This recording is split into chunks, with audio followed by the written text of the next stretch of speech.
ಇವತ್ತು ಗೋರಿಕಾಯಿ ಪಲ್ಯ ಮಾಡ್ತಾಯಿದ್ದೀನಿ. ಇದನ್ನು ಚವಳಿಕಾಯಿ ಅಂತಲೂ ಹೇಳ್ತಾರೆ. ಮೊದಲಿಗೆ ನಾನು ತೊಳೆದು ಸಣ್ಣಗೆ ಕಟ್ ಮಾಡಿ ಇಟ್ಕೊಂಡಿರೋ ಗೋರಿಕಾಯಿನ ಹಾಕಿ ಚೆನ್ನಾಗಿ ಫ್ರೈ ಮಾಡ್ಕೊಂಡಿದ್ದೀನಿ. ಫ್ರೈ ಮಾಡ್ಕೊಂಡ್ಮೇಲೆ ಕುಕ್ಕರಲ್ಲಿ ಹಾಕಿ ಒಂದು ವಿಷಲ್ ಹಾಕ್ಸ್ಕೊಂಡಿದ್ದೀನಿ.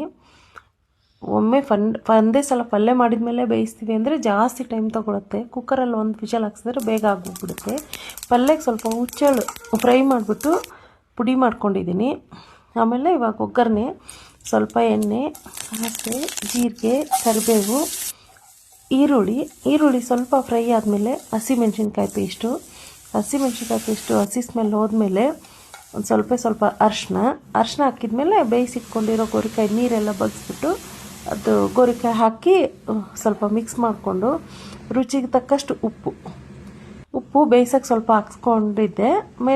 ಆಮೇಲೆ ಇದಕ್ಕೆ ಹುಚ್ಚಳ ಪುಡಿ ಹಾಕ್ಬಿಟ್ಟು ಒಂದು ಸಲ ಮಿಕ್ಸ್ ಮಾಡಿಬಿಟ್ಟು ಕೊತ್ತಂಬರಿ ಸೊಪ್ಪು ಹಾಕಿದರೆ ಬಿಸಿಯಾಗಿ ಸಾಫ್ಟಾಗಿರೋ ಗೋರಿಕಾಯಿ ಪಲ್ಯ ರೆಡಿ.